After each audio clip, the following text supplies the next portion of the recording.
Hey, everybody, it's Eric alongside Rod with our Minnesota pregame show presented by Fanduel Sportsbook, your go-to source for betting on the sports you love to watch. Whether it's just a parlay or you want to stick to the money line, you'll find all the odds you need over on the Fanduel app. Load it today on your phone, whether it's the App Store or the Google Play. You get started right away. Head on over there, and also remember to vote at our Fanduel Player of the Game after the game, obviously, at slido.com. That's SLIDO.com. Hashtag TIFNOTS, so TFFINOTS. Interact with us there. We appreciate all the love we got from you guys on the Michigan post game. There were a ton of U of M fans gloating, especially in the comments. But despite a record number of watches, many of them I imagine were Michigan fans wanting to just kind of drink the tears, as they say. You know, I could say act like you've been there before, but the reality is they haven't been. Yes, I know. What is that? 4 wins at Breslin against Tom Izzo? I think that's the 4th. Yeah. Well, congrats, I guess. It's just, we all have to. When I wasn't living in Michigan, it was not a big deal. It wasn't as painful. Yeah. Now it's like, I just got to deal with people. This is true of every sport. If you're in it and you're interacting with people on the other side, it's always much, much tougher. When you have some geographic distance, it's a much easier thing to take. But yes. Of course, the internet has changed a lot of that for the worse. Sort of, but I tell you what, it's the thing that bothers you more, at least me personally, the stuff that goes on the internet, like whatever, there's a bunch of, lunatics out there, but it's worse. People, they're like, hey, how's Michigan basketball doing? Whatever. It's like, dude, you haven't been cared about Michigan basketball for the last 3 years. I mean, that's fine. That's okay that you like your team and they're winning. That's okay. I get it. About in the preview. No, but they don't even like their team. They don't care. Yeah, so again, I would just encourage Michigan State people, if you've got those idiots in your life, ask them first if they've ever been to Chrysler Arena in their lives. Start with that, and then go from there, because we can all distribute the snapshots of what that place looks like. But it was cold, Rod. It was really cold. Nobody cares. They don't care. So how seriously can you take somebody, quote unquote, gloating about something that they don't care about? Yeah, it's just done to irritate you. So you just have to let it not get to you, right? That's really the key. Right. Well, that's kind of what I'm getting at. It really shouldn't bother Michigan State people too much. I would assign it a lot more meaning if it was coming from a fan of Purdue or Illinois, fan bases that actually understand and care about the sport of basketball. That one doesn't. So yeah. Well, and that of course is the sort of like the anxiety, the fear of you Michigan State basketball fans, because the last national championship was, of course, Michigan State in the Big Ten a long time ago now, 26 years ago. And then the fear is that Michigan just kind of gets one, and then they, they can be even more annoying. I'm just saying that's the fear, as you know, that's the, so anyway, as far as the video goes, I appreciate everybody hitting like, and I would encourage you to hit like, subscribe when you can on the videos. Or on your podcast player, leave a 5-star written review. It really helps. We still managed to stay above 90% likes despite all the Michigan hate. So that's very, and I know there won't be listening to this one. So anyway, thank you so much. I appreciate that. And of course, they're not going to listen to a Michigan podcast. Of course, they're not going to listen to this. What's interesting is we got at least a comment, I think, for the pregame. Someone's like, "Thanks, I've been looking for content and I found one." So there you go. Yeah, I know exactly. Right. Well, we see it for like. When we do previews of Maryland basketball, people are like, I listen to this every year because your pregame's, better than anything I can get on Maryland basketball or whatever. Well, that's nice. That's nice for them to say. Yeah. I mean, the thing is, from time to time in any game against a major opponent, but particularly this last one, I will myself, as I'm sure many of our listeners will, I'll seek out some Michigan content in this case. And I got to tell you, I mean, I understand people could say I'm coming at this with a bias, et cetera, et cetera. There are very few high major basketball fan bases that are more poorly served by their quote unquote media. And I'm using that very generously, than is Michigan basketball. It's really bad. I'm talking about the quality of it, the understanding. It's awful. It's got nothing to do with their team. I'm just talking about the quality of the information, the analysis, et cetera, that Michigan basketball has in terms of the media coverage. It's really piss poor. Yeah. That's God's honest truth. Well, when I look at the rankings of our podcast, versus other basketball programs or basketball shows on Apple, and we're always usually around top 100, which is a reflection mainly of the fan base, I think, because we're a pure basketball podcast. And there are only a couple, like there's Duke is there, North Carolina, and Kentucky. And that really, you don't even see Kansas. It's really, it sort of surprises me. I mean, occasionally you'll see in Illinois will sort of pop up, although a lot of those are sort of like general, they can be all sports.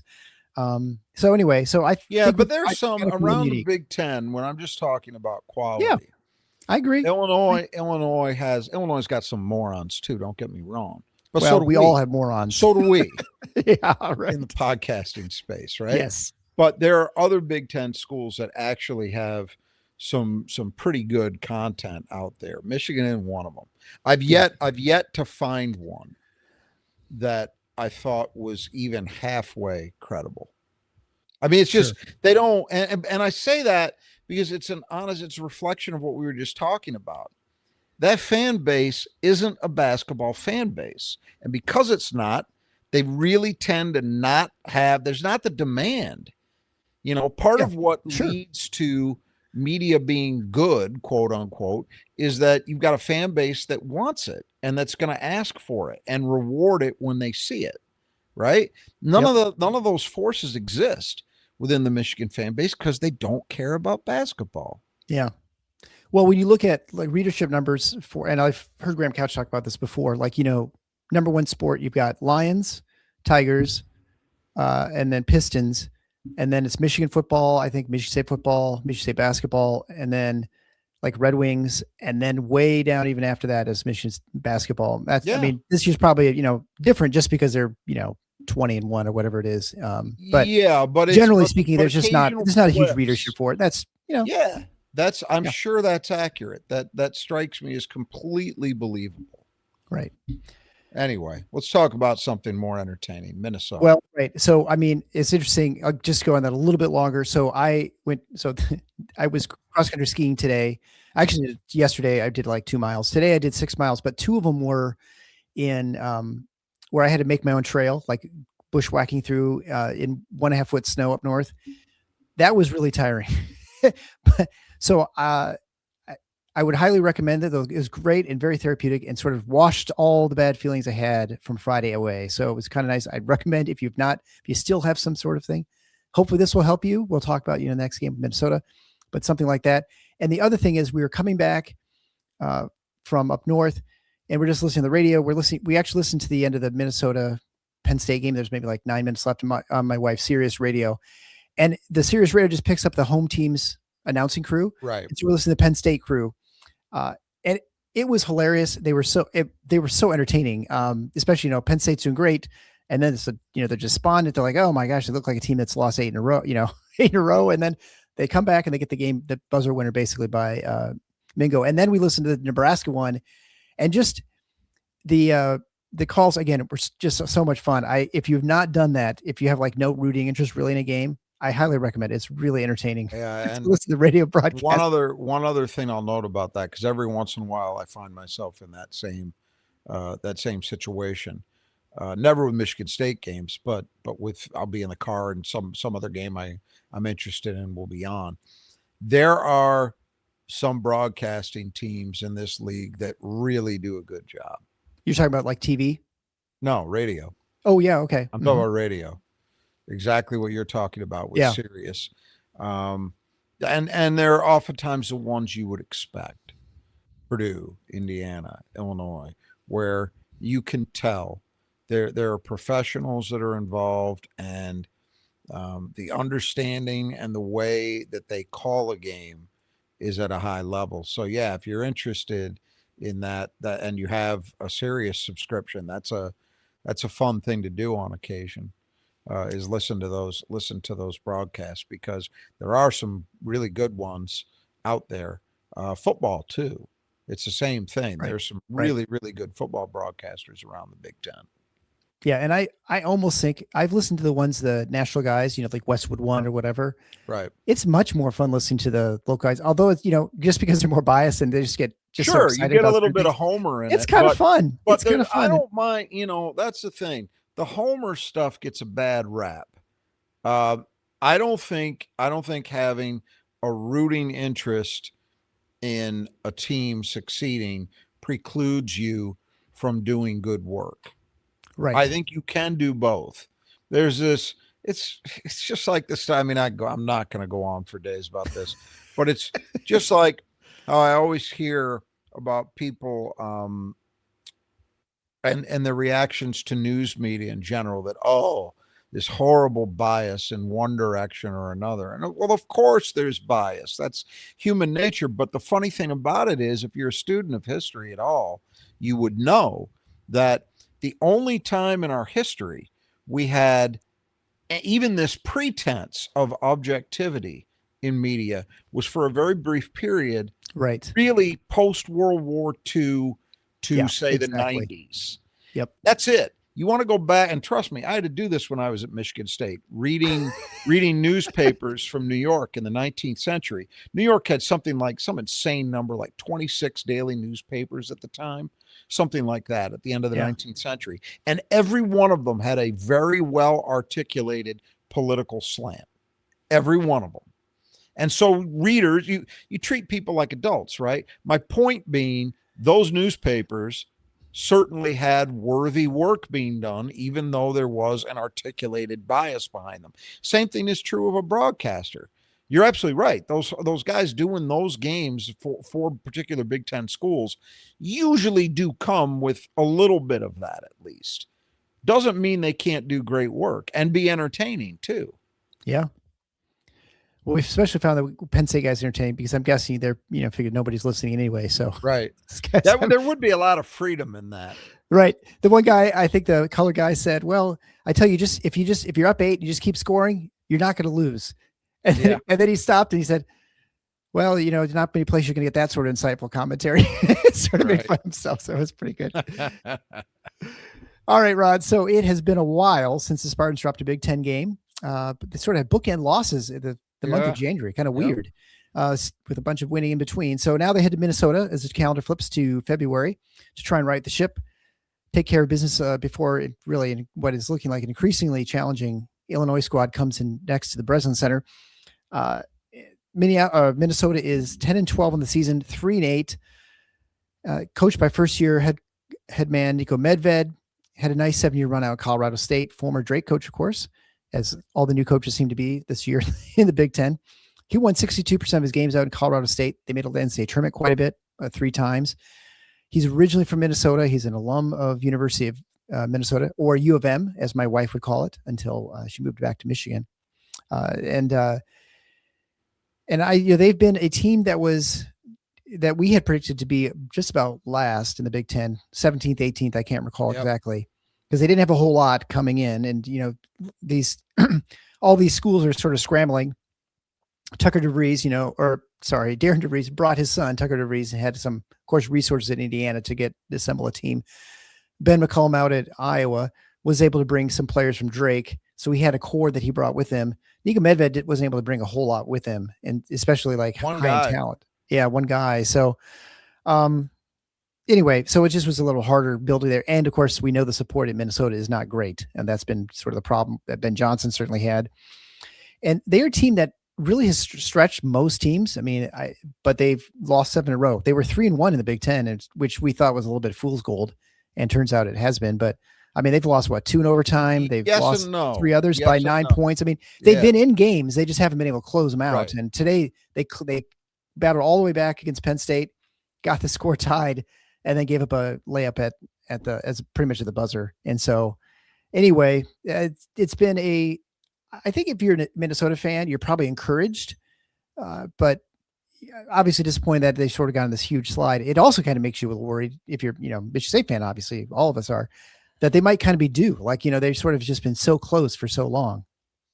Yeah, I suppose anytime a team is on a streak that's that lengthy, you feel at least a little bit of nervousness. But I've been really impressed with Niko Medved. And I can't say I'm shocked because he's a good coach. He's been a good coach for a while. You know, the Colorado State in that conference, you know, they're in the Mountain West, and we've talked about that league a little bit. I think even this year, MSU played somebody in the Mountain West, didn't they? Yeah, they played San Jose State, which That's was right. the dregs of the Mountain They're West. down at the bottom, but Colorado State, my understanding is they're nowhere near the top of resources in that league. You know, if you look at a school like New Mexico, for example, I know they put a lot more money behind their basketball program than a Colorado State does, for example.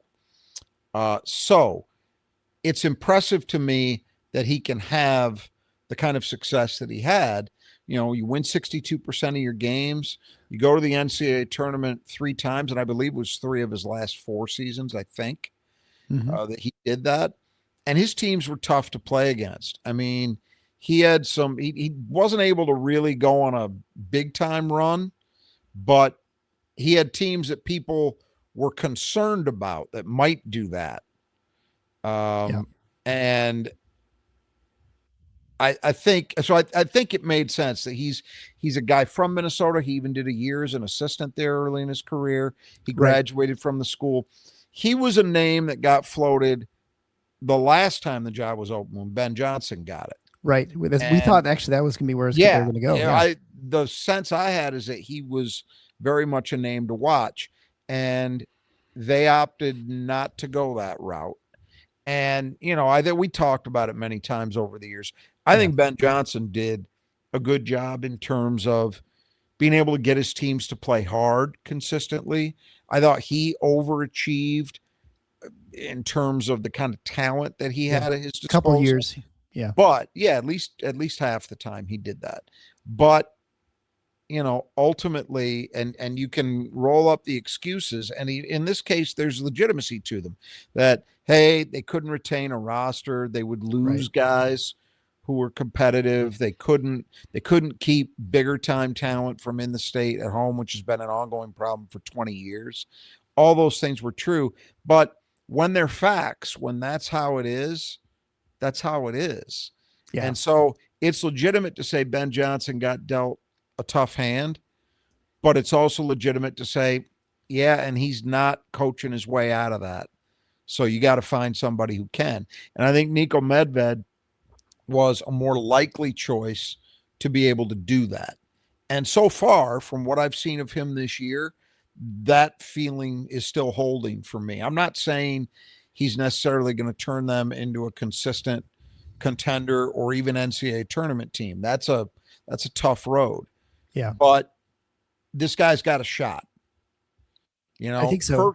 First step was, can you take what you've got, which I'm going to tell you, at least objectively, is not much, and find a way to compete? And the truth is, absolutely, he has done that.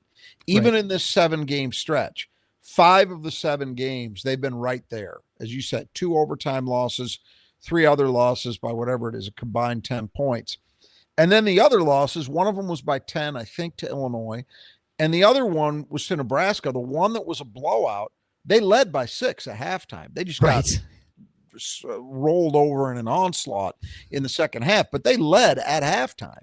So pretty good. You know, they did some good things in that game, even then when they got beat by 19, ultimately. So I'm impressed with what he's done. We picked them low, and we were not alone. We were in the majority in doing that, primarily because they lost almost everybody. Yeah. From a team that, you know, was not great to begin with, but they lost almost everybody. And it was kind of Dawson, given night, could Dawson Garcia put them on his back? And if he could, they'd pull off a win here or there, but, you know, it was going to be tough. And then you look at the portal class he brought in, and again, this is the folly of trying to evaluate portal classes, because you didn't have a lot of reason to think that there were many impact guys here. Yet, I would say, certainly relative to expectations, they've outperformed. They've gotten, somebody will talk about him, Cade Tyson, who's easily their best player and one of the best offensive players in the league this year. This is a guy who started his career at Belmont, was very good there, transferred last year to North Carolina, and couldn't get in the rotation for a Carolina team that was not good by their standards at all. So, he then transfers to Minnesota. And I think it's a reasonable thought to wonder, well, what's going to be different here? He couldn't do it at Carolina. Right. He'll get more opportunities here, certainly, but why would you expect that he would be great? Well, he has been. And they've had some other guys like that who have done very well. So I think I give, you have to start, I think, from the premise of giving Medved some credit for that he identified guys he could get who he thought could be solid contributors to his team, and that has been borne out. But the reality is, in a conference like the Big Ten, it's hard to do it for 20 games with smoke and mirrors. Yeah, and it's hard to do it for 20 games when you're outmatched, but you just are finding ways to make up for that. Usually that catches up to you. And I would say that's what we're seeing lately with Minnesota. It's great and it's impressive that they're able to stay in these games. But, the bottom line is you don't get credit for almosts and maybes. You get credit for wins and losses. And right now, 3-8 is 3-8 and 10-12 is 10-12. And that's where they're at. And I think it's probably, I don't expect it to get massively better. I mean, today was a big game. You mentioned this Penn State game, even though it's on the road. That's a game that if you're Minnesota, and not that they're going anywhere anyway, but if you're looking to get as many wins as possible, that's a game you've got circled to say that's one we can get. And they almost did, but they put themselves in a massive hole. So that had a lot to do with it, right? That you climb all the way back and you just can't get over the hump. By the way, I know sounds like you just listened to it on the radio. It was a hell of a play by Mingo to win that. It sounded like it. I mean, he was in the post and he was just, they had him bottled up, but man, he stayed patient. He didn't panic and he found enough room to get off a little shot. He was like 5 feet from the rim and he hit it. And that was that. But that's one, that's what I mean. When you're a team that has such a limited margin for error, the way Minnesota does. Another example, the game before that, they were at Wisconsin and had Wisconsin down big. Yeah, right. In the first 17 half. Or something like crazy. Couldn't hold on. And that was without Cade Tyson. And they just couldn't hold on. Now, there's no shame in that in year one, but it just goes to show you that eventually the talent's probably going to win out. Yeah. But I do think if you're minutes. a Minnesota fan, you've got reason for the first time in a while to, I think, actually have some at least guarded optimism that maybe things are going to get better eventually. Yeah. I mean, it's a hard deal because, you can talk about what I always used to talk about with this program, which is they're not going to succeed the way they want to until they can start putting a fence up around their state's borders again. That still matters to a degree. They got to do better than they've been doing in terms of home state recruiting. But because we now have the portal in the mix, now resources behind the program are a factor too. If you get guys that can play, can you keep them? Yeah. Can you find guys to add that you could be competitive for in terms of the financial elements? All of those things are in the mix. And you don't know how that'll go, but I think from a pure coaching standpoint, they've got a pretty good one now. Yeah, and I think we thought from a pure coaching standpoint, they had a pretty good one before. The difference was, and that is what we'd heard, for what it's worth, is that the donors did not like Ben Johnson, or just were not willing to give him money. They weren't convinced. I don't know if they didn't like him. They weren't convinced he would be the guy. He wasn't able to sort of convince. Yeah, he wasn't able to get money out of them. So for whatever reason, and so I mean, I'm sure that'll be the challenge for Niko Medved, right? If he gets a guy, absolutely. Can he convince people? I mean, that is now that's just the real reality. I mean, Izzo, in some respects, is lucky because he's just been around forever and has such a long track record that people trust him, and so he can, get that money. He never had to grow up in this sort of thing as far as that part of part of your coaching. This is the thing that I think Michigan State fans, and it has a lot to do with the ferocity of the reaction to the Trey Right. Holloman thing last year. Yeah. Michigan State fans have largely been shielded from this stuff.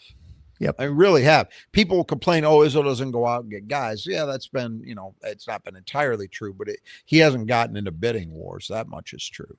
Mhm. But the flip side of it is you haven't had guys you thought could play leaving. Trey Holloman was the first one. Yeah. He was the first guy that they really wanted to keep around that left. And it wasn't over money in the end. It was over something else. It was over playing time and role. But, that's such an anomaly at Michigan State. So we don't even think about it. I was having this discussion today where somebody was talking about Jeremy Fears, and in the wake of his recent games, there started to be some what I think is very ill-founded speculation from some people about NBA possibilities for Jeremy. I'm not going to go into it, but there's any detail. But suffice it to say, I don't see a realistic thought of that happening this year, that he would leave for the NBA. But if he was elsewhere, if he was at another Big Ten program, even just say a generic Big Ten program, would you be worried about a Kansas, a Kentucky, whoever? Oh yeah, like Wisconsin, right? Something like that. Yeah, you would be. I'm not worried about that at Michigan State for a variety of reasons, but mostly that's because Tom Izzo shields us from it. Yeah, exactly. Niko Medved is not shielded by it, so you're absolutely right. We're going to start seeing this spring what that level of commitment actually is to that program by virtue of the guys that he can compete on and get. Because honestly, if you're a Minnesota booster, if you're somebody who wants to see the program do well, I would think Niko Medved's already shown you enough to say, you know what, this is a guy we should give a chance to. Let's give him some resources and see what he can do with better talent. Yeah. He's shown you enough to warrant that. Will he get it? Remains to be seen. Yeah, just a quick follow-up too is just pointing out that as far as the schedule, so I always feel like right now you're sort of playing for Tuesday or to avoid playing Tuesday, which is the first day of the Big Ten tournament. That just means you're not in the bottom 6. Is that right? 6. Anyway, they have Maryland, Rutgers, and Northwestern still left on their schedule. So those will probably determine whether they play that first day or not. Yeah, I mean, they're big games in that sense. Absolutely. Not big games in terms of, a team can steal. No, but it just, none of those teams are going anywhere. But in terms of, and all those programs, maybe Northwestern a little less so because Chris Cowan's pretty established. But the rest of those programs, I mean, Penn State, Mike Rhodes, we've talked about it. He's trying to do it, around high school players. Right. That's what he's clearly trying to do. Can he get that team? That's why it was a big win for them today. Can he get them to a point that there's enough of a feeling of momentum that he's at least going to be able to get the resources available that will allow him to hold on to the guys he wants to keep? That's a challenge. Niko Medved, can he do enough to get people fired up enough to say, hey, we're going to support you, coach? Yeah. I think Rhodes will be lucky to get the athletic department to provide him a water boy, but we'll see. I mean, maybe things will change. It's a tough. I don't envy him. Well, you go to that job, you know what you're getting into. Just one last little thing too, of course, that Minnesota had two starters who were out for the year, Chancey Wills and Robert Vaihola. So anyway, that does not certainly help the situation in Minnesota either. Wow. That, and finally, I don't know about you, I've been staring at this Minnesota, the block M. It just looks like a W. I can't not see a W. It just is not. I guess they have to be different enough to not look like the block Michigan M. I haven't been struck by that, but I will add something that I've noticed this year, and maybe it's just me. Maybe my vision's starting to go. I don't know. But to me, the shade of maroon that they're using right now looks browner to me than it's historically been. Have you noticed that? Am I out on an island? I can't say one way or the other. All right. Maybe it's just So- me, but it seemed, and this stuff happens, by the way. I mean, we've seen Michigan State go to different shades of green over. Oh the yeah, years, for right? sure. Yeah. So I What- don't follow Minnesota closely enough to know if that's something that's real or if I'm just imagining it. You know, Rod, I've got 8 colors, and then I can make them light and dark, and that gives me 24. That's pretty much where I sit when it comes to colors. I'm really the worst. Just ask my family. All right, so let's talk about Minnesota on the court. On offense, you know, not surprisingly, they've been having trouble. They're 117th overall in efficiency on the offense. They shoot twos pretty well, 51st, but really bad 3-point shooting team at 32.5%, 239th. At the free throw line, they're 60 under 70%. They're 69.5%. They're 277th. They don't offensive rebound very well. They're 222nd offensive rebound, and they turn the ball over a decent amount at 159, which I guess is better than Michigan State. But they're 69th in offensive foul rate, which means they get the line okay. But as I mentioned before, they shoot under 70%, so not too helpful. And they definitely missed. I mean, that was.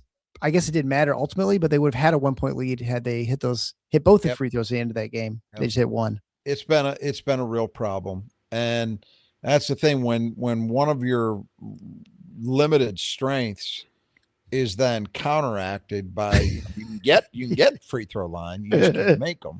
It's not good. Yeah, not good. So it's been a struggle, and again, this is where we used to talk about this with regard to Rutgers, right? What Niko Medved has done is kind of follow the template for teams like this. In the early going of your program, talent, quote unquote talent, tends to show up obviously offensively, because that's what most people mean by talent. They mean what's your ability to put the ball in the basket, right? And then passing and athleticism and all those things go along with it. But that's primarily what they mean. If you are talent deprived, it is going to be very tough to be a good offensive team, just how it is. But you can generally, if you're well coached and you've got buy-in from your players, you can generally be a good, or at least a credible defensive team. You can also sometimes be a good rebounding team, but this group isn't that. But defensively, they've done okay. Offensively, it's not a surprise they are where they are, because they just don't have the horsepower. Well, let's talk about them on defense. I mean, they are better, like you said. They're 63rd, which is not terrible, but they're, okay. They're just like for where they are in the Big Ten standings, you think they're a little bit lower than what you might expect, but because their offense is so bad. But there's nothing exceptional about their defense. Their 2-point defense at 88th is probably the best thing, but they're sort of just kind of like average to middling to everything. They don't foul much. They're 61st in defensive foul rate. They don't defensive rebound great. They're like 105th, which in the Big Ten is not great either. So they're just kind of like they are on the offensive end. And I've watched them a couple times, and I don't know. I didn't watch today's game. I was just listening. They trust me. The Penn State commenters were not talking about this, but I saw them play a lot of zone, and maybe I was watching when they played Illinois. The zone was pretty disruptive and seemed to work pretty well, but they didn't play exclusive zone, but they played quite a bit. They do play some zone. We'll see it against Michigan State. I didn't really highlight it in our keys, but I will give them this. They play, and I thought this showed up hugely in their win early in December against Indiana. They killed Indiana with their physicality. They were so much more physical than Indiana was, and Indiana's a soft team, but they just crushed them that way. And it made up for a talent, because Indiana's got a lot more quote unquote talent. They got a lot more guys that can make shots than Minnesota does. Minnesota won that game fairly easily because they were just that much more physical. Now that's a mindset thing. Minnesota does not have big bruising players. In fact, they're a pretty small team by Big Ten standards, but they do compete hard. They bring as much as they're capable of to the table in that way. So that's where they challenge you. But yeah, it's exactly what you would expect of a well-coached team that just doesn't have a lot of horsepower. They're going to try and make it ugly. They're going to be much better defensively than they are scoring the ball. And as you'll talk about in a second, they're also going to try to play very slowly to shrink the game. Well, let's talk about their tempo. They're very, very slow. They play a 262nd average length of offensive possession, so use up a lot of that shot clock, and then 350th in overall tempo. So they slow you down in defense, and especially, I feel like the one thing with zone, it tends to take a little bit longer to get things done in the half court, and I think just kind of get things figured out. So I think I don't know. That's just my impression of zone. So that doesn't surprise me that slow people down a little bit more. You just mean just generally I feel like it's a little bit slower attacking the zone. Right. And particularly if you're mixing it in, that can work. Now, that's the thing. I think that's counteracted by the fact that, in my opinion, we talked about this in the Michigan preview, right? With drop coverage, that right. I don't love it because I think the premise is basically we're going to let you do A and figure that you can't do it well enough for you to beat us. Right. I don't love that, as opposed to we're going to try and take everything away. We won't take everything away, but we're going to try to take everything away. Zone is kind of like that. They're going to give certain shots. They know as long as the team moves the ball, the offense moves the ball halfway decently, they're going to be able to get shots. They're just counting on the offense not being able to hit enough of them. I don't love that approach. Yeah. But it does usually serve to do what you're talking about, which is it's going to require some ball movement to get that good look, and that tends to take seconds off the clock. All right, so I'm going to put you on the spot here. So we're going to talk about the Fanduel wagering. Of course, you can go to the Fanduel app, and we are, as always, record these too soon. This is not as big a game as Michigan State, so we do not have a line out yet.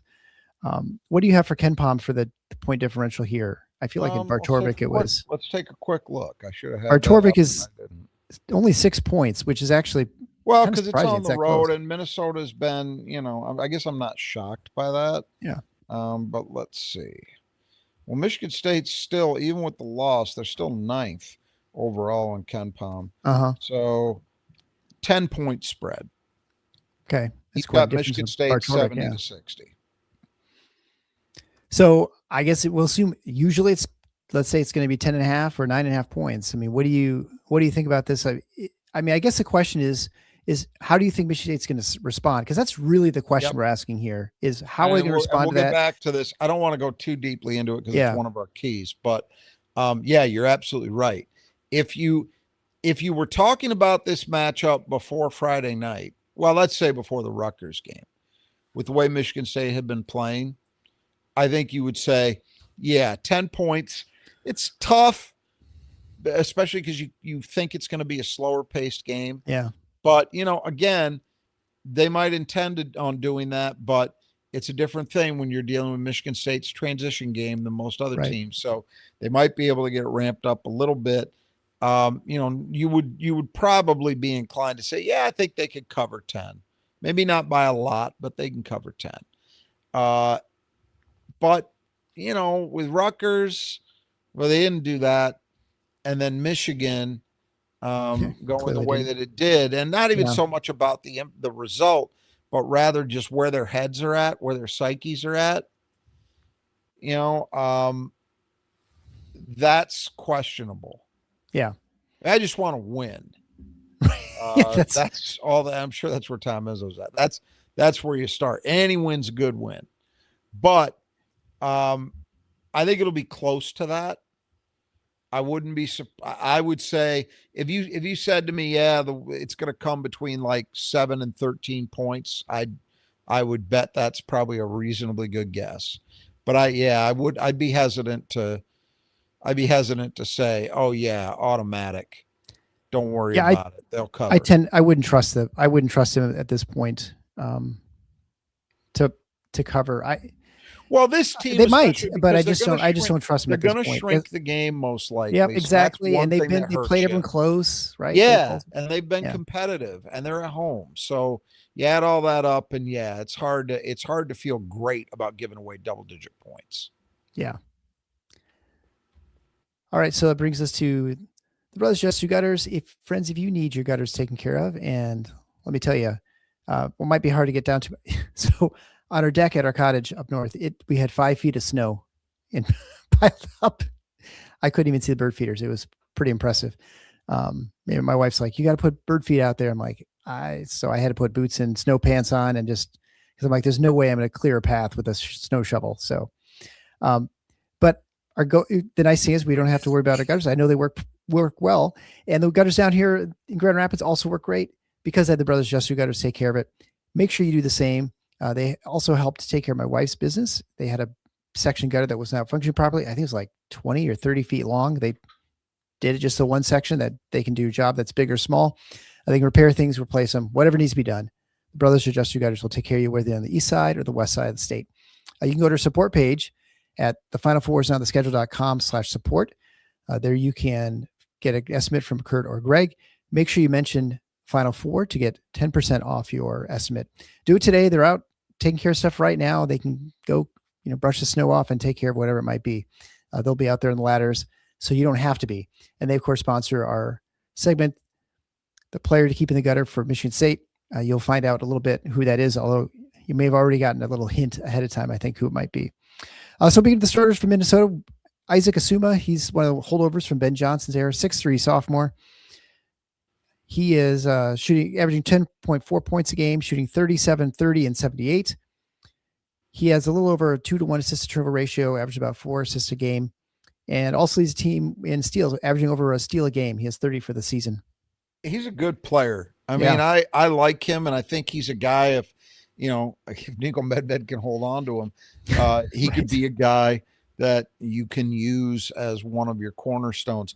I think obviously, as with so many players, guards in particular, what's going to determine whether he's just a guy who, is a starter, but, not a huge impact guy, or if he can be, a number 1, number 2 option on this team as it improves, will come down to whether he can make improvement in terms of consistency with the jumper. Because he's got enough athletic ability that he can get downhill at times. He's got a good frame for Big Ten basketball at the position. He makes reasonably good decisions. I don't think he's exactly a pure point guard, but he's capable of handling that role at least some of the time. He wasn't going to have to be the point guard. You mentioned the injuries. They had Chancey Wills, who's from Martin Luther King in Detroit, and who also played for Dwayne Stevens at Western. And, they had him slated to be the point guard, and he got hurt 7 games into the season. So it's changed the dynamic a bit there. But, yeah, I think Asuma is a guy who could, we're going to have to see how the development goes, but I could see him becoming a really good player for them down the line. I thought that last year when he was a freshman with Ben Johnson. So it was big that Niko Medved was able to keep him around. He's a local kid, so that probably helped. But for sure. Next, we have Langston Reynolds, 6'4" senior transfer from Northern Colorado. He's been pretty good. He's averaged 11 points a game on 55, 26, and 56. So shooting is a little bit of a problem, but he certainly knows who he is as far as the layup line, it looks like. Averages 4 free throw attempts a game, which I guess, again, sort of suggests he knows who he is. He goes inside. Leading the team in assists with 95. But unfortunately for him, he also probably leads the team in his turnovers with 56. He does. Yeah. So, of course, with the injury to Wills, like you mentioned, he's now starting for the Gophers. Yeah, it's left, that's the other thing that we've got to keep in mind with Niko Medved. He's doing this now and for most of the season with a 7-man rotation. Yeah. It kind of reminds me of Ben Johnson's first year where he had, remember that team that was kind of surprisingly competitive. It was the mid-major All-Stars. Right. And he had 6 guys who played minutes. This is not quite that drastic, but it's pretty close. He didn't want that. Reynolds was supposed to be the third guard. He was supposed to be the first guard coming off the bench who could play either on or off the ball. Well, Chancey Wills gets hurt. All of a sudden he's got to start. And he's been pretty good. I mean, he's not a shooter, as you said, going through the numbers, but he doesn't let that stop him from still finding ways to contribute because he is able to play downhill. And he's been reasonably productive for them. I like him. Then we have Bobby Durkin, 6'7" junior transfer from Davidson, averaging a little over 9 points a game, shooting 43, 35, and 88. And the majority of his shots, like what, 3/4, come from behind the arc. Yeah, and that's it. I mean, and they struggle as a team shooting the three. So they need whatever they can get from anybody. And Durkin is one of their better shooters. So he was another guy, was not supposed to start. He was supposed to be coming off the bench, give them some shooting, some perimeter firepower as a reserve. Well, they don't have that option anymore. They got to start him. But he's been, double digit or almost double digits in points per game. That's really all he gives you is the perimeter stuff. He doesn't do a whole lot else. But I think they've gotten about as much as they could reasonably have expected from him. So that's my feeling about this portal class they brought in all the way around, even with two other guys who were in it injured and unable to help, is they're getting production that's actually probably relatively close to the upside of what I think would have been realistic. Well, and that's why they have 3 wins, right? Already. I mean, right. I say already. But, yeah, absolutely. Yeah. So next, I was going to say the Durkin, I don't know how many threes he hit today, but it sounded like he hit quite a few. Every time I was there listening to the game, he has to bring Minnesota back. I think that's a fair estimation of what he is as a player. Is not necessarily a guy who every time out is gonna shoot 35%, but more a guy who can get on a roll, and when he gets hot, he can be difficult to deal with. Then we have Cade Tyson, who you talked about earlier, came from North Carolina, originally at Belmont, a 6'7" senior. He's averaging almost 20 points a game. He was, I think for a while, he was leading the Big Ten in scoring, and maybe it's dropped off a little bit. Sure, you're right. 5.5 rebounds a game, second on the team. He's shooting 50, 39, 81. So clearly he's an outside shooting threat as well. And he can score sort of all over the place. He's a 3-level scorer. Does take quite a few threes, but averaging 8 free throw attempts a game. So clearly he's not afraid to get inside and mix it up a little bit. That's the thing I think you really have to like about him. If you watch Cade Tyson play, if our listeners have seen them play at all and seen him play, he really is just kind of like this chaotic wrecking ball. I mean, because he's a decently sized guy, but 6'7", 220 isn't massive, but he throws his body around and creates contact a lot. And yet he can also be productive as a perimeter shooter. Not a ton of guys that do all that in one package. So he's been critically important. I mean, they so desperately needed somebody out of this group to emerge as a go-to offensive. I mean, we talked about how bad their offense was at the top, right? How bad would it be if Cade Tyson had not emerged? Right. Which honestly, I did not expect. I mean, we talked about it. He could not see the floor regularly for a North Carolina team that by their standards was absolutely horrible. I don't even remember. I'd have to, we're talking about it right now, so I'm going to look. If he was even if he played against Michigan State last year, in their game against North Carolina, because if he did, I don't remember it. Let us see. Here we go. North Carolina. Boom. There it is. He did. He played 2 minutes. So that's what I'm saying. Yeah. So to go from that to 20 points a night, that's a leap. And honestly, when you look at him, it's not fluky. He looks good. the part and he produces. Yeah. And that's the surprising thing was that he didn't play like this at North Carolina, because he was very highly regarded coming out of Belmont. People thought he was a good addition. Just give him a chance, opportunity, or there's a clog in that position? I think that you have, and he seems like a nice guy, so I don't want to bag on him too heavily, but I think you have reason to question some of the decisions that Hubert Davis makes. Uh-huh. Now, I don't know. Who knows? I got to believe if he was showing anything like this in practice, it wouldn't have mattered. And they would have said, hey, we're going to play you. We're finding a role. Right. But, that North Carolina team last year too, in fairness, Cade Tyson was not equipped physically to help them in their biggest area of need, which was size. Yeah. I mean, he might've had to play guard or something. I don't know. Yeah. But it's pretty amazing. And, and when that happens, you naturally assume, okay, that's yet another of countless mid-major guys that put up big numbers at that level and just couldn't successfully make the transition. We see it every year. Yeah. I think the toughest thing in the world in college basketball these days is to accurately predict which guys who are productive mid-major players are going to translate to the high major level and which ones will not. And it is very much a crapshoot. I believe that. I mean, there's more to it that goes into that. It's obviously fit, all those things. But yeah, like you've talked about, the recruiting, the quote unquote recruiting process isn't even recruiting for these guys. It's speed dating.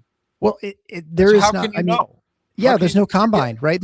You can't like evaluate a player, like have them come on your campus. I mean, sometimes it happens. You're projecting and you're guessing fit based on film.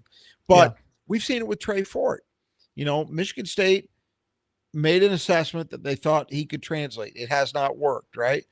But the difficulty was very clearly he played 4 different systems in 4 years.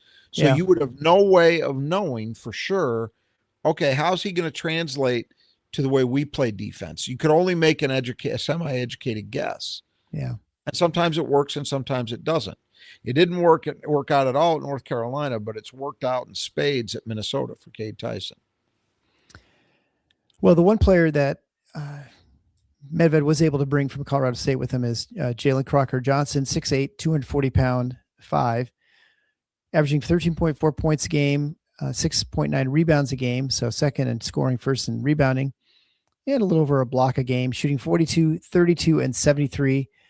And surprisingly, for a guy who's shooting 32% and kind of playing the center, I guess, sort of this team, he shoots a lot of threes. Yeah. Yeah. He's a good player, though, man. That was a good addition. And again, a guy who you're hoping to be able to get one more year out of. And pretty productive. I mean, none of it is stuff that just jumps off the page at you. 42 overall, 32% from 3 is not like mind-bogglingly good, right, but it's good enough that you're going to have to respect him.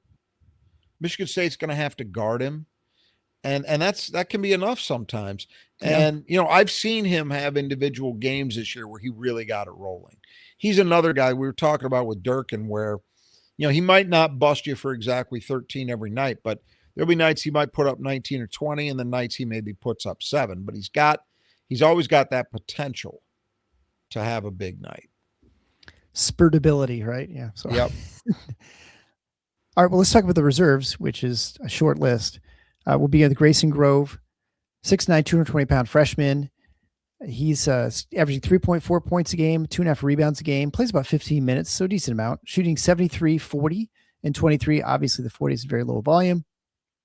And a 23% from the line is way worse than I shot when I was in my free throw competition at halftime at the Breslin. Not even close. It's a limiter, right? Because you might have situations where, and he's not a huge guy, but for this team, he passes for size, right? And you might have situations where in a tight game, and they've been in a lot of those, where you would find a need for his size, say defensively or as a rebounder, but you'd be scared to death to play him because if he gets fouled, your like a turnover almost. Great, right? Yeah.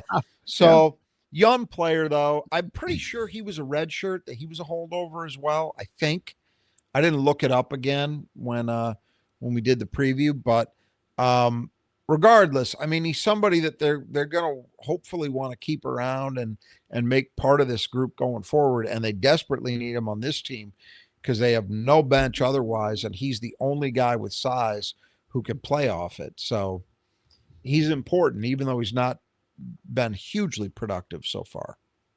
Good thing they're not a team that fouls a lot in defense, because otherwise they'd a lot of trouble. And then finally, another freshman, 6'5", Kai Shinholster, averaging 2.3 points a game, plays about 14 minutes, about the same, shooting 34, 32, and 75. And about half his shots come behind the arc as well. Yeah, again, they need a body, right? If you had, it would be so different if you had Wills playing and Reynolds could be coming off the bench. Then you're not having to ask that much of this kid who's clearly not. Neither of these freshmen are truly ready to be playing the Right. roles they're playing. I think that's obvious, but they have no choice. So, Yeah. because they got to get some bench minutes. And that may pay off later too, right? Like get some Well, experience you now. hope that's what you hope. Terrible anyway, right? You hope that you're investing some minutes in them and that it accelerates their development. That's the hope. That's the sunny side. So probably pretty easy to guess, but who is your player that Michigan State needs to keep in the gutter for the Cade Tyson? Cade Tyson. So he's playing, I guess, the 4, right? Although probably with this size, so is this we'll talk about him later a little bit more, but Cade Tyson would be the player to keep in the gutter. Yep. And we'll just talk about windows. Who cleans glass best? Brought to you by the Squeegee Squad of Grand Rapids, because they clean glass best. Whether it's your home business, high rise, state capital, they can take care of the job. They'll get out in any weather. That means right now is actually kind of nice. I didn't have to snow blow for a couple of days there. I swear it's been snowing every single day for as long as I can, for like weeks now. So, but they'll get out on the ladders even now. They'll clean those windows. They're not going to do power washing this time of year, but they can do that later in the year. You can certainly schedule it now. But so contact Troy and his team. If you're anywhere sort of semi-close to Grand Rapids, county's over, it's okay. They can take care of it. I mean, they did the state capital, right? So as long as go ahead and just reach out to them and see if they can take care of it. They usually like to go out twice a year if you got a business, especially. So get 15% off if you just mentioned Final Four when you contact them, which you can do, of course, at our support page at the Final Four is not in the schedule.com/support, or if you're lazy, tffinots.com/support. All right. So it is all tied up, squared. It's 10 apiece. And we have 9 to go. Of course, the wager for those keeping track, of course, I have to wear a basketball on my head if I lose, and Rod has to do a decent portion of the show as much as possible with a helium voice. So we'll see how this turns out. I get to pick first this time. If that's a worse punishment for me or for the listeners, but be that as it may. Oh, I think it'd be highly anticipated. Let me tell you that much. Because, listener doesn't get anything from me wearing a basketball on my head. You have to be a YouTube viewer. Aside from me, like slowly suffocating in the basketball, let me tell you, I tried to wear it last year, and I promise I'll just go as long as I can, because I think I gave up after about 20 minutes, but I'll do it as long as I can this year. But I don't plan on losing. So there you go. I'll take Kohler, obviously, as my first pick, which I say obviously, but I don't know. It seems obvious. I don't know what to think nowadays. Yeah, we do have a little bit more uncertainty of late, but I got to think, look, coming off the performance that both of those bigs had on the boards against Michigan, if I'm certain of one thing, it's that they're going to be better, probably significantly better in this game. Yeah, I think so.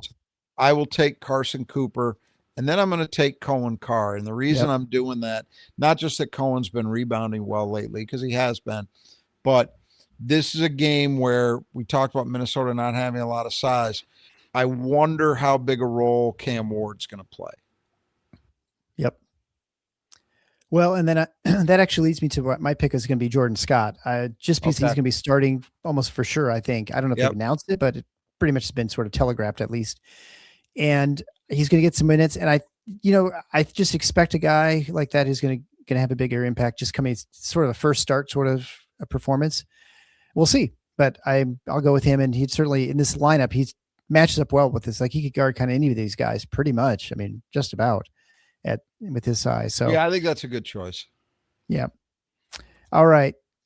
That brings us to 5 keys to the game, brought to you by Nudge Printing, where you can go to nudgeprinting.com/win. You can get all of our apparel. And I did not get the winner or the next sort of offering from Gabe, so I don't know yet. So anyway, I'll find out who won the hoodie. We'll announce it in the post-game show. And then what the new contest might be, whatever. I'm not sure what Gabe wants to do for next month. So anyway, head on over there today. You can get fantastic Spartan apparel, super comfortable, lasts forever. It can get sustained, mini washes, and it's just super high quality stuff. I don't know what's more to say. I say this every time, but it is really the best. Everyone in my family loves it. Everyone I give them to, they love it as well. You can get all kinds of other things there too, stickers, those fat heads, big giant wall stickers, whatever it might be, you can get those at Nudge Printing. You can also get other schools too, but you have to dig a little bit harder. He's made it a little bit harder. He sells most of that, I guess, now on Amazon. But anyway, head over to nudgeprinting.com. There you can get access to that. And of course, you get 20% off if you type in TIFFNOTS, as TFFINOTS, at checkout.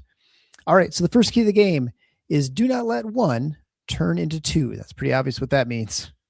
Yeah, you might even be able to say don't let two turn into three, but we'll because the Rutgers game was still a win. I think you still came away from that feeling positive. We'll forget about that in a month from now. You know, as you said, the losses this month in January were bookends, right? They hadn't lost in 28 days, so that's a month essentially. It's 4 weeks. Yeah, and I believe that's exactly right because it was also a Friday night, if I remember correctly. They lost to Nebraska. So I think we all know, at least for the fan base, but I also think for the team as well, a loss to Michigan, let's not kid ourselves, it hits harder than others, particularly when there's the context that there was this huge game, two teams tied for first, basically the only game on national TV that night. You know, prime time on a Friday, all that, and you lose it, that hits, you know, and the way that Michigan State lost it, there's got to be some people on that team asking themselves some questions, you know, and they should be. Yeah. You know, it's just, we didn't respond well to several things, particularly in the first half. Not to relitigate the loss, but I actually don't assign a lot of blame for the last 6 minutes to the guys playing those last 6 minutes at that time. What I mean by that is that game was lost in the first half because of the things that they did to put themselves in that hole, which then meant they were going to have to expend all that energy, and those guys, those 5 guys, were going to have to do the heavy lifting for all of the second half comeback to get back in it and even take the lead a couple times. So that by the time they got to the 6 minute mark or so, they were just out of fuel. So it was lost in the first half. But those are the questions you have to ask yourself, which is, why did we respond with a lack of patience? Maybe a lack of maturity in terms of the way we played. Maybe didn't match their toughness all the time. You know, we talked about the rebounding difficulties for Kohler and Cooper. That's so unlike those guys. And to have whatever it was, a combined 7 rebounds between them, that's a joke. You expect each one of those guys to get that many more. Right. Yeah. So what you can't do, though, acknowledging that, that's a tough one. It takes you maybe a beat longer to recover from than a loss to anybody else. But you can't let this turn into something beyond that.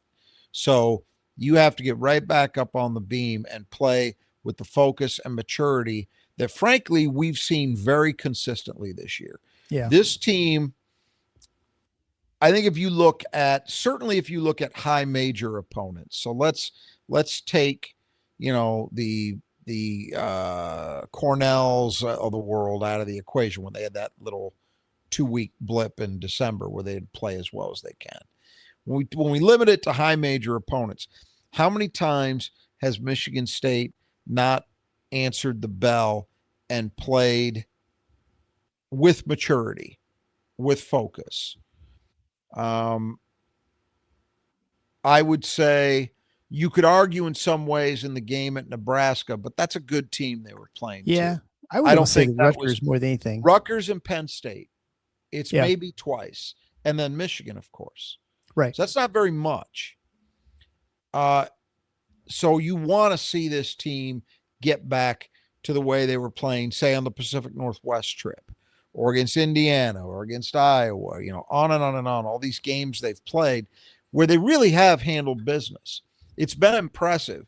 We're used to seeing even good Michigan State teams, I think, more often than we've seen this year, maybe find ways to play down to the opposition level at times. Obviously not all that often because look at the records. But you know what I'm saying. Like if you care about style points, this team has actually given you style points this year. And that's a reflection, again, of focus and maturity. You need to have that going into a hostile environment. I don't know how hostile. Minnesota is not what it once was, but into a road venue and against a team that, if we know anything about them, we know they're going to play hard. They're going to compete. So you got to match that. All right. So the second key to the game, turnovers. And this is one of those things where Michigan State, well, they're worse in the Big Ten. I don't think probably last game against Michigan helped any as far as their numbers. And, I feel like most of them are not just like steals or giving, it's just like just dumb plays. And that certainly the Rutgers game was that way. I mean, even some of the Michigan had like, I think 8 steals, but even a lot of those were a result of Michigan State just dribbling into it. I mean, it was it was not pretty. Yeah, that's the thing. You could say, well, Minnesota doesn't force a lot of turnovers. That's true. That's not what they're designed to do. But that has not been Michigan State's problem. And neither did Rutgers. Michigan State's problem has been themselves. All right. So then the third key to the game are the boards. Michigan State, it's got to be better than the boards than they were against Michigan. It's say the bacon against Rutgers, certainly the second half and then through overtime period, but they just have to be better. And this is not a great rebounding team they're going up against. This team doesn't have a lot of size. There's really no excuse to have a bad rebounding performance here. Yeah. The rebounding performance against Michigan wasn't awful. Offensively, it was about right on course for their seasonal average. They were worse defensively than we're used to them being, but that was a better opponent that was playing in a highly motivated fashion. And it's still 33%. It wasn't crazy bad. No, but disappointing. I'll grant you the most disappointing aspect of it is they weren't able to turn the offensive rebounding into much production. Right. So that's where you want to see the major difference in this one is there. And the fourth key of the game is rotation. We already talked about this. It sounds like Jordan Scott is going to be starting at the 2. And I don't know if I heard someone is to talk about this, but maybe just someone just mentioned that just generally speaking, like he's not one to change the starting lineup if things are just kind of moving along. Like if he's got something working. So he said it post game. Yeah, so, that's a direct quote. So it's not surprising that, maybe, you said you saw this back in December, but that they just kept winning. So he's like, well, I probably should just kind of stick with this lineup. And I understand that. And there's also, we all like you, me, probably everybody listening to this, because you care enough to be listening to a podcast about Michigan State basketball, you likely believe that you know some things. And you do. I do, you do, our listeners do. But we don't know anywhere close, not within solar systems, of what Tom Izzo knows. And so as frustrated as I was in December by what was going on there, I'm not in those practices. And I can't know what it is or isn't that he's seen from individual guys that he feels like he's got to find a way to bring it out of them. Right. And so, and then on top of that, what he talked about, which I do understand, when you're winning, and let's be honest, Michigan State in January, I think has played pretty well. You take away that Michigan game, that's a pretty good month of basketball. Yeah. You even with the Michigan game, they went 7-2 in the month of January. That's not bad. Yeah. So it's hard to make a change like that. You also sometimes have to worry about the psyches of individuals. We all know there are guys who, for whatever reason, psychologically need to be a starter. And there are other guys that can be fine coming in a reserve role. I don't know that that's in play in this. I don't think so. But regardless, if he makes the change that we're kind of expecting to see, which would be Jordan Scott starting, I do think that is something that not just because of what Jordan can do as a player. And I think, when you produce the way he did against Michigan, that alone would tell you, oh, this is a freshman with real potential to grow from here. But we've been seeing this to varying degrees and in lots of different ways for months now, really since the start of the season. So it's not only going to help there, but I think it's also likely to set your rotation up in a way that maybe the minutes flow a little better and you don't run into the problems they ran into on Friday night. Yeah. Where they feel like they're caught short. Now, guys have got to do their part. Curtain can't go out and give you a 0 kind of game. Divine Ugochukwu needs to do more than he did in that Michigan game, to be sure. So that's got to happen also. But I like the way that fits a little better. And I know that once we're getting down, once really from here on out, we know the schedule's a little tougher the rest of the way in the Big Ten than it was the first half. So you got to find ways to be better than you were. Well, one way they can be better, I think, is that the rotation can hopefully produce better results for them over the course of 40 minutes consistently. And I think it's got a chance to, but this may be our first opportunity to actually see it. Yeah, I do think the one good thing is I think Michigan State only has 4 road games. I think the back 9 here. I think there's with Minnesota, Indiana, Michigan, and Purdue, I believe. So, oh no, they have to go to Madison as well. So they have 5. Yep. My mistake. Five, so 5 on of the road, 4 at home. So it makes sense.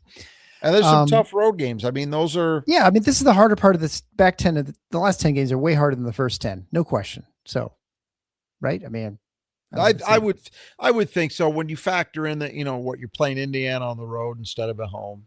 Yeah, you don't have Maryland. You don't have the Penn State and Northwestern. Right. They're out all right. You got most of the bottom end of the league is off the table. Yeah, yeah. You have Rutgers at home as like your last sort of patsy, and this would be the next. Right. Probably the second easiest game I imagine on the schedule. Yeah. Right. Yeah. Okay. So the 5th key to the game is, as the aforementioned, Cade Tyson. Yeah, this is a team that struggles offensively to begin with. And then you're talking about by far their most productive and efficient player. Right. If you can find ways to slow him down, you're not going to shut him out. But if you can make him less efficient, that would go a long way toward winning this game. Because if they don't have Cade Tyson at or near the best he can be, I don't see a path for them to win. It's kind of like last year in a way with Dawson Garcia, right? Like except this team's a little more reliable defensively, I suspect. But they need their best player to be somewhere near his best if they're going to win. So if you're Michigan State, you need to find ways not to shut him out, but to make him less efficient. One of the ways that you do that is you don't foul him. Guys averaging 8 free throw attempts a night. That's a lot. So can you do something Michigan State's generally done a pretty good job of? And as long as they don't have that officiating crew from Friday night, I think they got a chance to do it, which is defend at a high level without hacking people. That's especially true when it comes to Tyson because he's one of the few guys they've got who actually makes free throws. Right. So you want to keep him off the line. You want to make him take tough contested shots on a consistent basis. And I think it's going to take more than one guy. Carson's going to probably, I would think, get the first crack at it, but I'm sure Jax will see some of him. Cam will see some of him. I don't know how much I expect Jesse to play because of the matchups. You could see Cohen Carr on him for certain. Yep. That could happen. Right. So even Jordan Scott, theoretically. Yeah, I mean, so he's got the size, yeah. It's going to be a variety of guys doing it, but it starts with Carson. Yeah, I would say the one thing, and even looking back at the Michigan game, the one thing I felt like, generally speaking, if you were aggressive, the more aggressive team is rewarded at the foul line. I mean, just generally speaking. So to point, Tyson is the guy who attacks the rim, and he gets rewarded with a lot of free throws. Jeremy Fears, he's attacks and if you're more passive as a game in the game, shooting a lot of threes, just kind of not really penetrating, trying to force the issue, you generally don't get. Not only do you kind of just sort of step slower, I think just generally getting to balls and things like that, but you just you don't get the benefit of the doubt when it comes to fouling. But that's the key, right? Is you want to turn him into, ideally what you want is Cade Tyson taking a lot of jumpers. Now you don't want him getting hot, but you want him taking a lot of contested jumpers. That would be ideal, because then he's not getting to the line, and those are not, those probably aren't the best shots he could take. So that's what you're looking for. Easier said than done, because he's a very good player. But I think if Michigan State can be successful in taking his efficiency level down, it's just about impossible to imagine Minnesota pulling this off.